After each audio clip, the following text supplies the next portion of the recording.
Welcome back to the Humble Healer podcast with Dr. Quang Lei, family medicine physician. Today, we'll talk about how to empower and cultivate your mind to find more success and contentment. I've always been interested in self-motivation, self-empowerment, and have learned the practices that I have learned throughout the years to help find more contentment and also to improve any sort of personal habits that I want to do better and keep the habits that are working well for me. You can actually have a system or create a system to help improve that success and behavioral changes without even being aware of that. And that's the interesting thing about it. I use this book as a resource called The Master Key System by Charles Haanel. And even though it was published over 100 years ago, this book offers a message and principles that are in many ways more relevant now than ever for those seeking personal empowerment and development.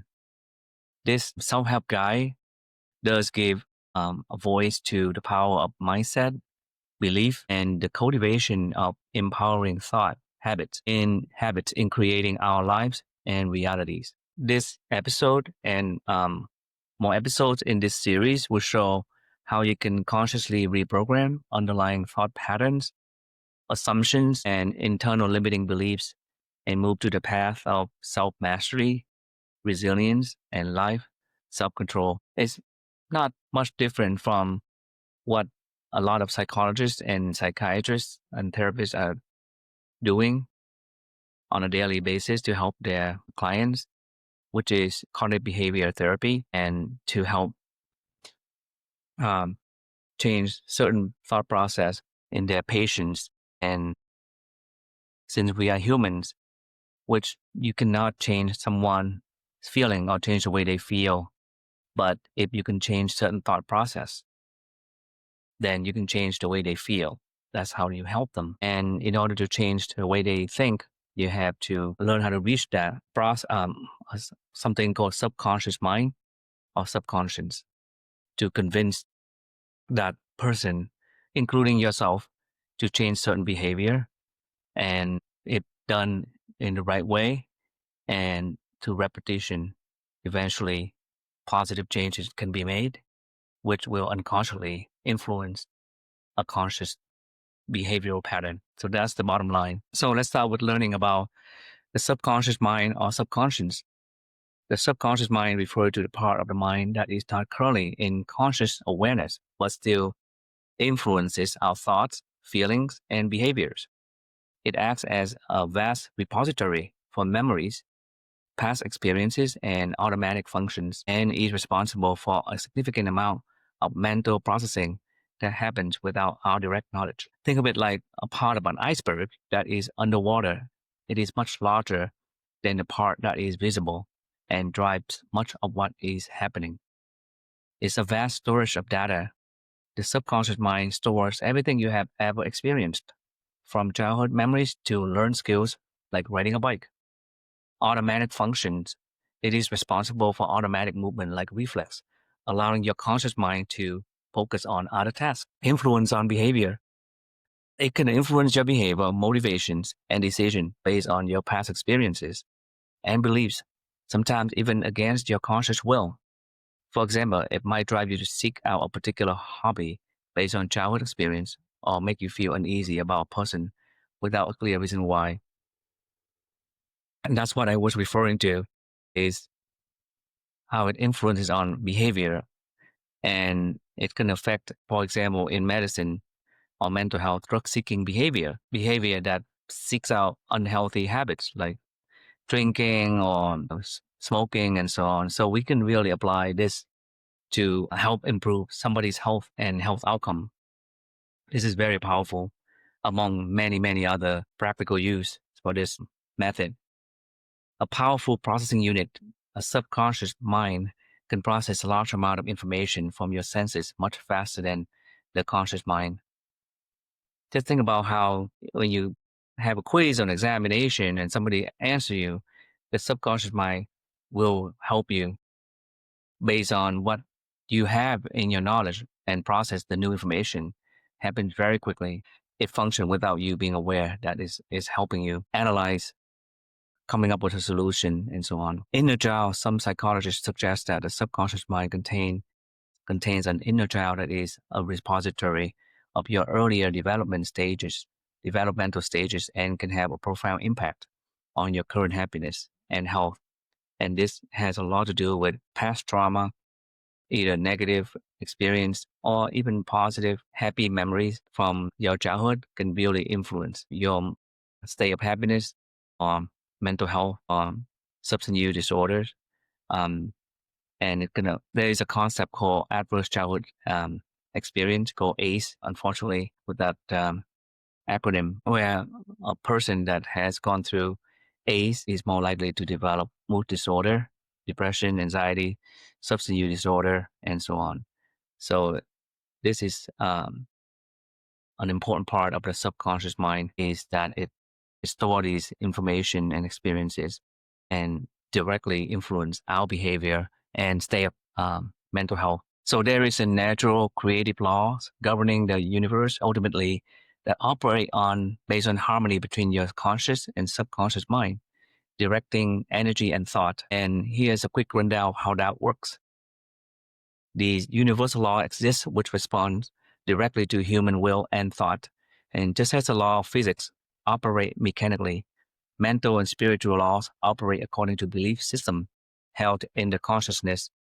Thoughts and beliefs are creative energy that manifests physically based on consistent mindset held by an individual. By developing habitual thought patterns, each person activates these universal laws in sync with those patterns, either constructively or destructively. Just in simple terms, by telling myself and subconscious that I am worthless and a loser over and over, I will manifest this belief in the conscious world by behaving like what my subconscious tell me, that I am indeed a loser. I will be afraid to fail. I would not take chances. I will quit at every obstacle, and I will let everybody down because I think that I am worthless and I am a loser, and vice versa. So if you tell yourself, empowering yourself in the morning, that I can do this. Today, I will face resistance, for example, but I'm embracing it. I'm okay with that. I'm accepting it. I'm ready for any challenges that life brings me, because you believe in your resilience, your strength, your courage. If you keep saying that, eventually you will manifest what your subconscious believe in. The key is harmonizing your conscious mind with your subconscious mind, unlocking and channeling the immense creative reservoir stored in your subconscious according to your consciously chosen ideas, ambitions, and desire until the two spheres of awareness work in tandem. When your conscious chooses an outcome or condition to generate, then repeatedly reinforces in it through visualization and emotion until the seed is planted firmly in the subconscious. Universal laws have no choice but to construct and deliver the corresponding external reality physically. I mean, there's a story about this young boy who worked as a custodian in a doctor's office. Every day he looked at the physician diploma and he visualized himself that in the future he will go to school and he will be able to get his own physician's license and diploma. And he kept telling himself that he had that visualization, and that willed him through school, working hard, and eventually was able to get to the place where he has visualized himself. So it doesn't guarantee success, but can really help power or empower someone to get to their life aspiration through that his visualization technique, which is his way of communicating with his subconscious that that's his aspiration and that's where he wants to go and that's where he will be going. Another example is if you want to quit smoking, then communicate to your subconscious as clearly as possible how you want to quit and to bring strength to resist the craving. and the bad health effects that it has or that smoking has on you. And your subconscious will empower you to resist that craving in the conscious setting. Or the next time you have the cravings hit you, you would say, if you tell your subconscious, may I have the strength to resist the craving, may I have the strength to do something else, such as snapping an elastic band on my wrist, or just suck on a straw, or do some 10 deep breath to snap myself of the cravings. And your body will listen to you and will convince you to pick up this behavior, a positive behavioral change, by consciously reprogramming your subconscious with positive assumptions. Harmonization results, and this result is favorable. External condition automatically attracted through natural spiritual laws finding balance with your internal state. The physical and mental worlds operate according to the same underlying creative principle. Consciously mastering your thought processes grants you the ability to consciously create results in life that otherwise seem to happen randomly according to whims of chance. In the next episode of this series, we will discuss how you can consciously create positive results for yourself and also how to communicate effectively with your subconscious. And I will try to think of some example of how one can help, such as smoking cessation, cutting down on drinking, cutting down on carb consumption, and using of any substance that may be not healthy for yourself. Let me know any experience you've done, things you have tried. Give me feedback that have helped your behavior in the past, using your communication with your subconscious without realizing it. When people pray, that's a form of meditation, and that's also a form of communicating your subconscious. So this applies to things that we do every day without realizing it. So look forward to the next episode of this series, and we can talk about more practical example and application on how to communicate to our subconscious to empower and cultivate positive habits and healthy habits and improve our success and contentment. Have a good day and take care.